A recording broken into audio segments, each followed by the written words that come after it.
I think most people are really afraid of cancer. Yeah. If you could kind of sum up the fears of your average middle-aged person, it would be one word: cancer. Cancer, yeah. What do you do to lessen your risk? That's a great question. Well, cancer, primarily is caused by food and environmental toxins. So food, what kind of food? Sugar. We know clearly that pancreatic cancer, colon cancer, breast cancer, prostate cancer, many of the common cancers, pancreatic cancer, are caused by something called insulin resistance, which is basically pancreatic cancer. Yeah, which is pre-diabetes or poor metabolic health. And here's the kicker, Tucker. 93.2% of Americans are in poor metabolic health, meaning they have some form of pre-diabetes or insulin resistance. They have high blood sugar, high blood pressure, high cholesterol, they're overweight, or they've had a heart attack or stroke. That means 6.8% of us are not sick at some level. And that poor metabolic health is driving all these conditions, whether it's cancer, heart disease, diabetes, dementia, depression, infertility, so many different things, even acne. Which is really? Yes. So this is our food system is the biggest killer on the planet. I have too many questions for you, okay. But I just want to take out one point that you made and ask you to go a little deeper. Depression. Yes. There's a connection between sugar and depression. Absolutely. Absolutely. At Harvard and Stanford now, there are psychiatric departments that study this. Metabolic psychiatry is at Stanford, and they're studying the effect of insulin resistance and prediabetes and poor metabolism that comes from eating sugar and starch, flour, and how that affects our brain. At Harvard, there's a department of nutritional psychiatry that studies similar things, as well as the gut microbiome.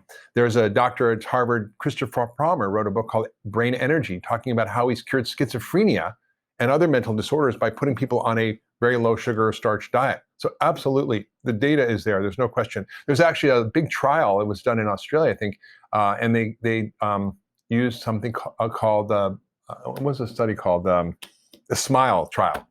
SMILE trial, studying depression, right? They come up with these names. So basically using dietary interventions to treat depression. And they found that it worked better than drugs. And it is basically getting rid of the junk food and eating real food. And they found that I wanted to call it the GLAD diet, as opposed to American diet, which is called the SAD diet, the standard American diet. Yeah, well, it certainly is a SAD diet. I mean, again, too many questions, but when I wrote a book about this, by the way. It's called The Ultra Mind Solution: How to Fix Your Broken Brain by Fixing Your Body First. And a lot of the mood disorders, the depression, the suicidality, the violence we see, often the sort of polarization of our society, I believe in part is related to our diet. There was a study I quote in my book, Food Fix, which is about our food system and how to fix it, where they looked at juvenile detention centers, and they found that there was a 97% reduction in violence in the juvenile detention centers when they gave them healthy food.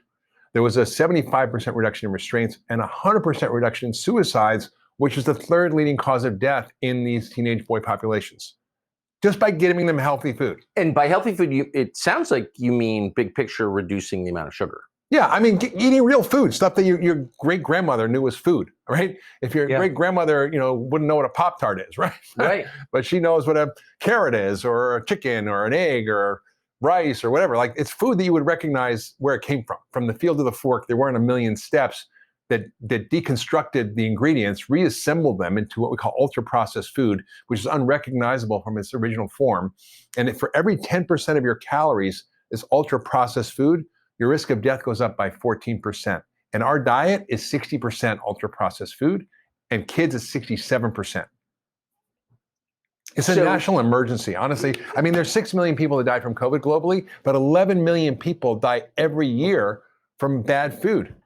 And those who don't die have reduced joy in their lives and more confusion in them. Right. There's something called quality of life years that doctors use to analyze the effect of things.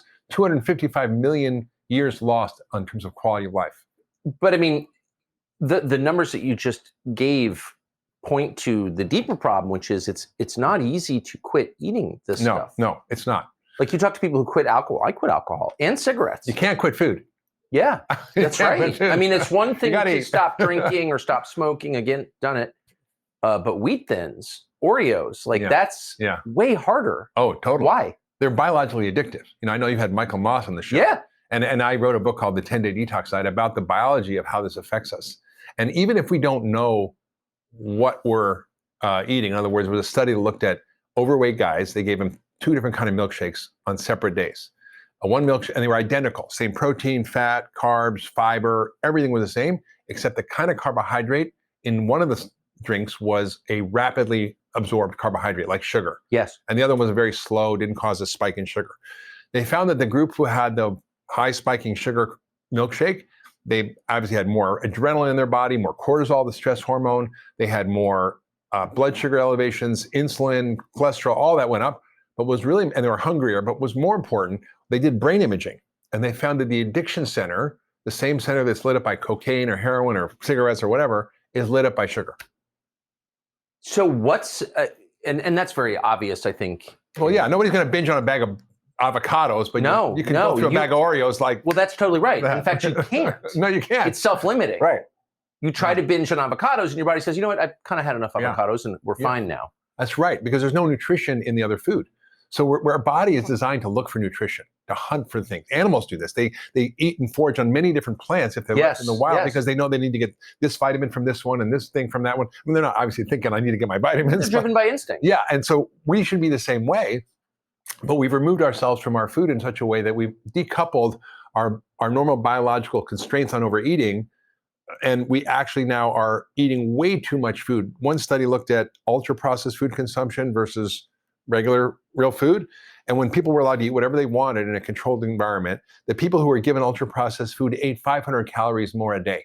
Oh, yeah. And you add that up over a year, that's 52 pounds of weight gain with those excess calories, just from eating ultra-processed food.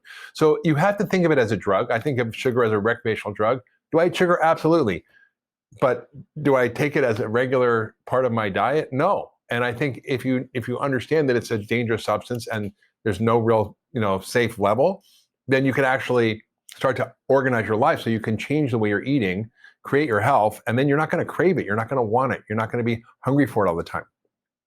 What's the key to making the break with your current diet?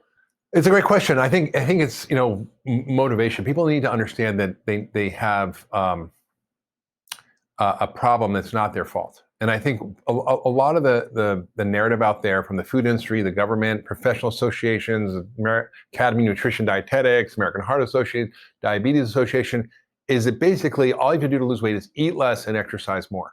And the implicit message in that is that it's your fault you're fat. If you don't eat less and exercise more, it means you're a lazy glutton. And the science just does not support that fact. As per that recent study that I just mentioned, where if you eat the wrong foods, you eat more. So our biology is being hijacked, our hormones have been hijacked, our brain chemistry has been hijacked by the food industry in such a way to drive our behavior. Now, was that intentional? Probably not, but it was a side effect of the drive after World War II to create an abundance of calories and food for a hungry, starving world. And the way they did that was industrialization of agriculture, was large monocrops of corn and soy and wheat. And that led to this cheap, abundant source of raw materials for the food industry to make all kinds of stuff. So and as soon as we kind of entered into that processed food cycle, we've seen obesity spike. Now, when I was born, obesity was 3.4%. Now it's 42%. That's 12-fold increase in my lifetime.